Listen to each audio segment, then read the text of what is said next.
bienvenue à Mars au Musée 2021. Mars au Musée donne le ton. Édition 100% digitale. Aujourd'hui, nous nous retrouvons au Musée départemental des arts asiatiques pour parler du tambour de pluie. Et quoi de mieux que le bruit d'un tambour pour donner le ton ?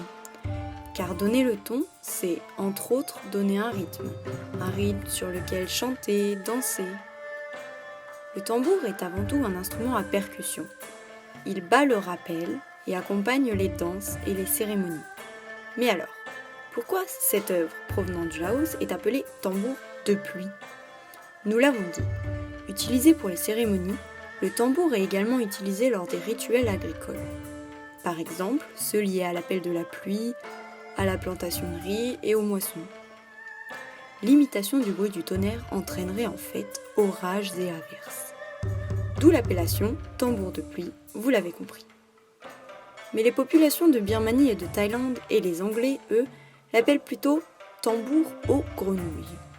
En effet, ce tambour, tout fait de bronze, fait partie des tambours de type Eiger 3, les plus communs au nord du Laos, et se classe ainsi parmi les tambours possédant 4 représentations de grenouilles superposées sur le pourtour du plateau.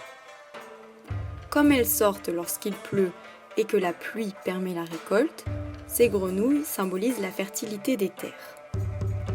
Autre animal représenté, l'éléphant et son barrissement semblable au bruit du tonnerre.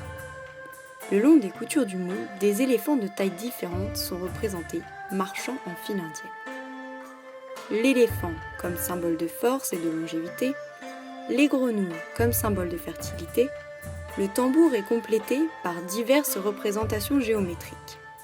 Par exemple, la zone de frappe est ornée d'un motif en forme d'étoile, lui-même au centre d'une série de cercles concentriques.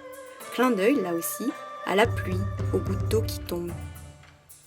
Voilà pour la description rapide de ce tambour. Et juste avant de vous laisser, j'aimerais vous livrer une petite anecdote. Parce que ce tambour est représenté avec des grenouilles, il est qualifié de tambour mâle, alors que s'il en était démuni, on le qualifierait de tambour femelle. Alors si l'histoire de ce tambour vous a plu, n'hésitez pas à aller voir les autres médiations proposées autour du musée des arts asiatiques, et aussi, mais surtout, à aller visiter le musée quand la situation nous le permettra pour découvrir de nombreuses autres œuvres aux histoires fascinantes.